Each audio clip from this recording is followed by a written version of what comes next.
Hello everybody.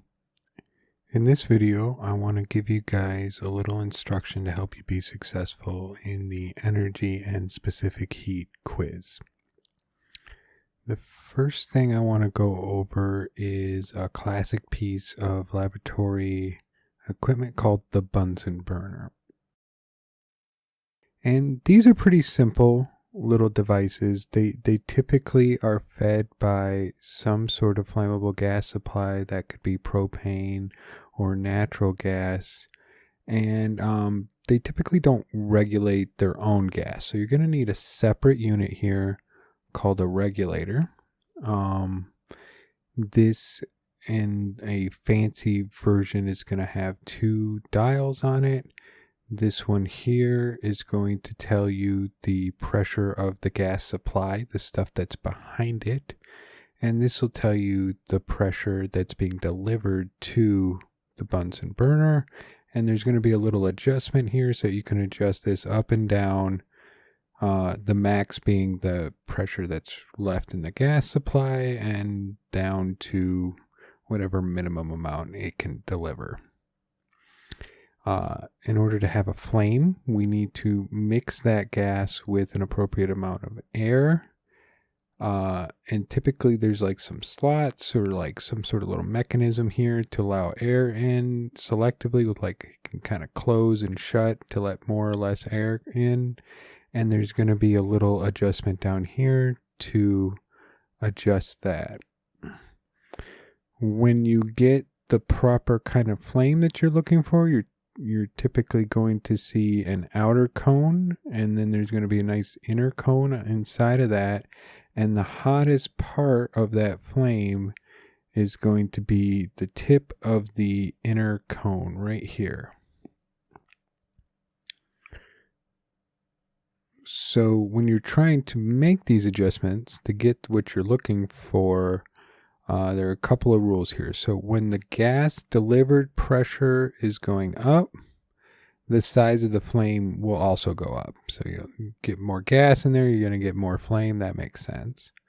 If you go too far, though, the flame may extinguish itself. So if you turn this up way high, depending on what the gas supply is and how your Bunsen burner is set up over here, you may get to a point where you haven't let in enough air for it to actually combust, and it'll smother this flame. And that's really dangerous. That's kind of like having a stove on, but the flame isn't on. Gas is just going to build up around it. You're going to start to smell it and stuff. If you go to relight that before you get rid of that gas, it's going to like poof, blow up in your face. So don't do that.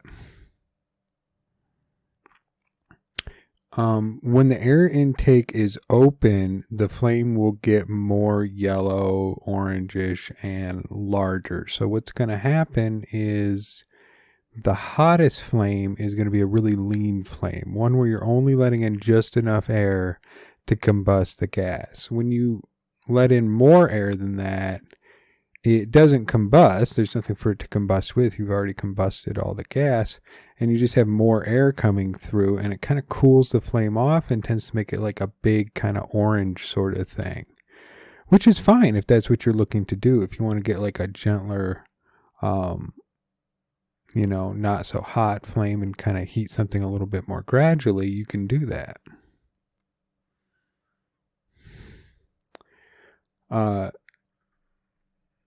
So a blue-white flame is what you're going to see when you have that very lean flame, and it's going to have this really clear inner cone. And you're going to see that. You're not going to see the inner cone when you are using a lot of air. And that's pretty much what you do. You set it up and you kind of fiddle with it, and you use like some sort of sparking device to get it started.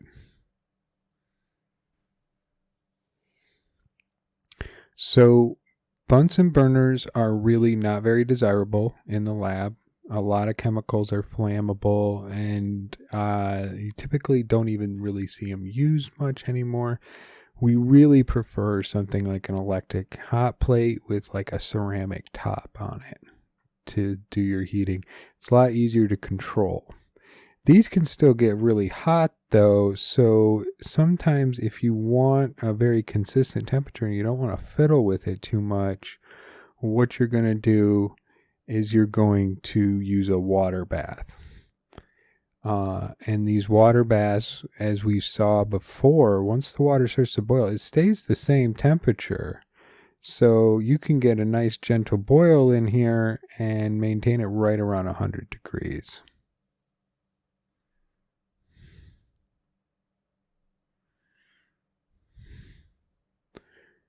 So in addition to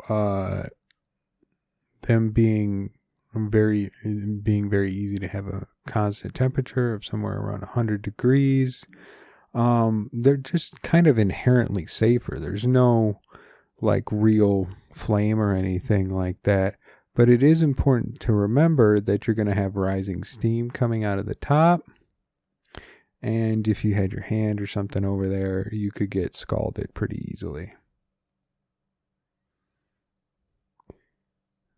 The other thing I want to remind you guys about before we get into the next part here is about specific heat and time.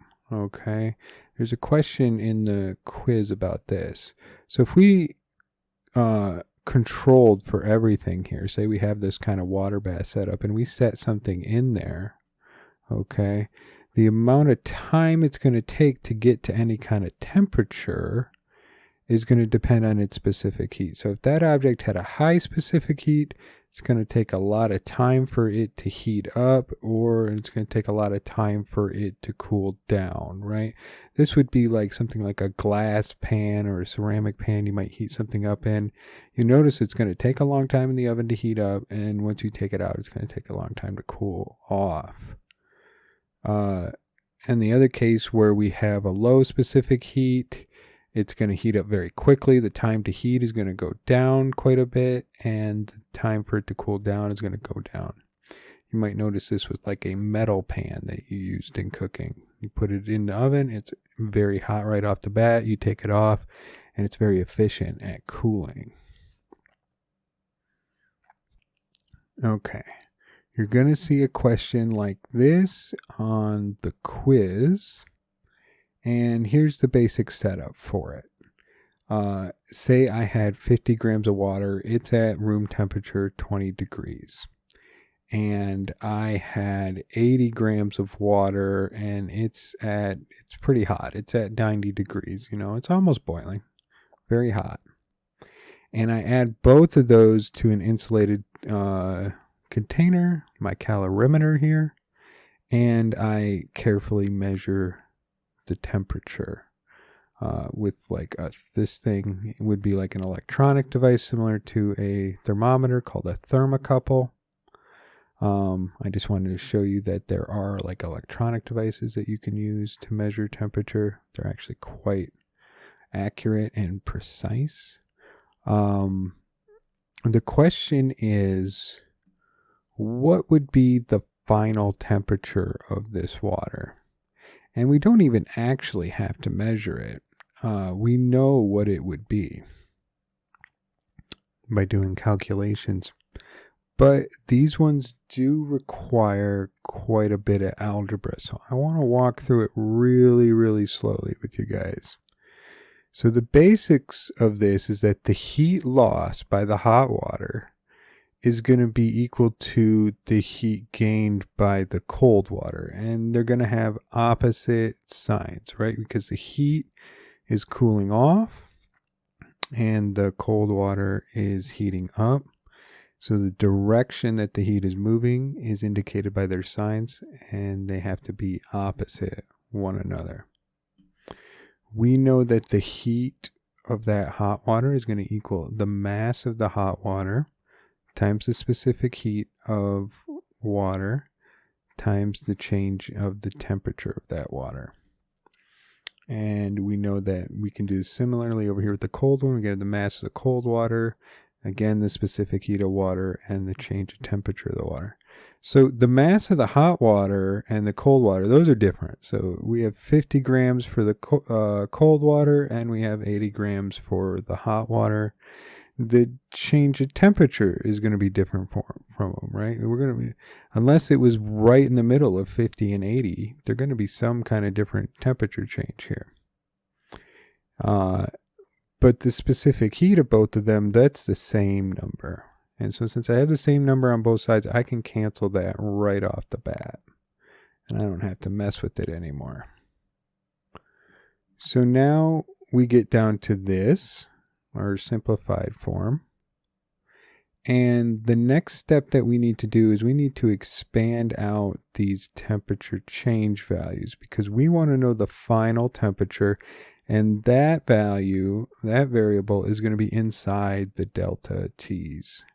And I showed a video about temperature changes before. If this seems a little unfamiliar, you should go back and review that.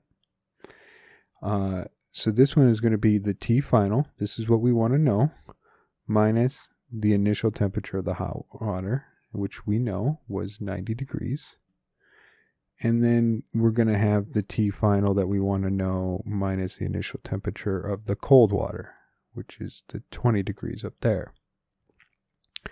Now, we have the variable that we want.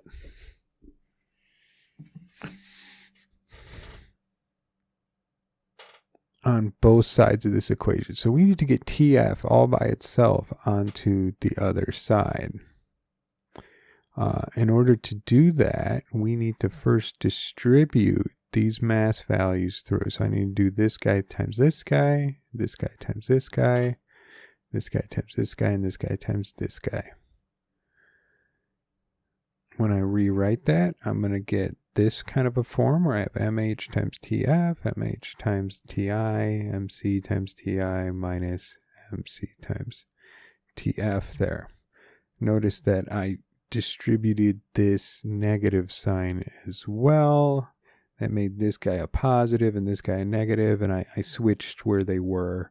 So I had the positive out front. That's just something I like to do to keep things kind of straight for myself. So now we need to get TF to one side. Traditionally, you always move it to the left side.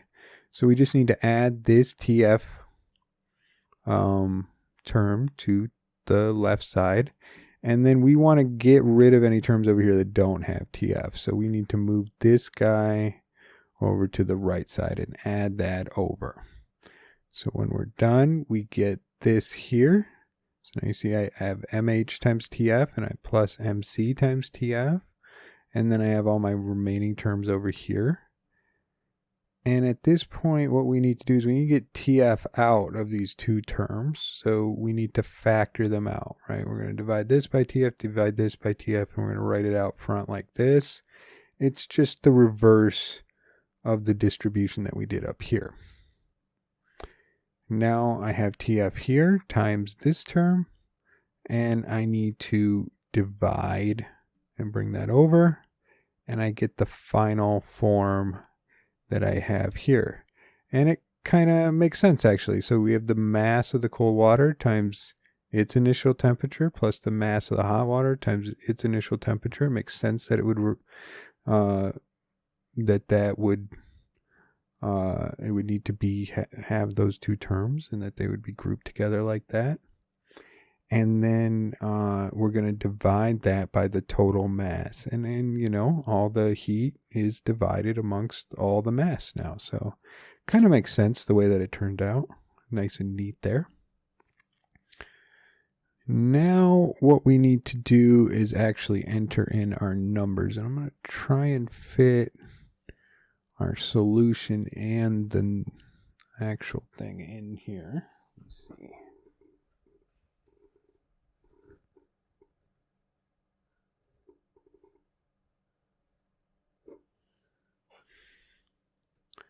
So when I plug in the numbers, I have MC, that's going to be 50 grams. I have the original temperature of the cold water, 20 grams. The mass of the hot water, I said that was 80 grams. I have the temperature of that water at 90 degrees Celsius. And then I have the two masses added together.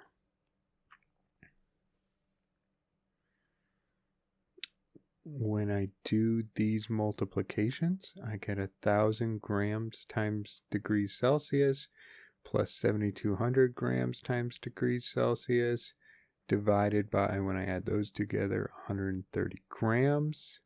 When I do the division, I can see, when I add those two together, I can see that these units are going to cancel. I do that division and I get 63 degrees Celsius. Now it's time for a little sanity check on that.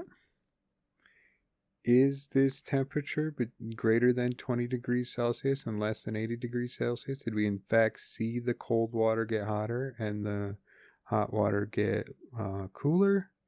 Yes, it is. So our number makes sense. Now, I will also point out that I would like for you guys to get comfortable with this algebra, but it is also possible that you look at this problem and just plug in the values from the problem in the quiz directly into this guy and crunch out your numbers.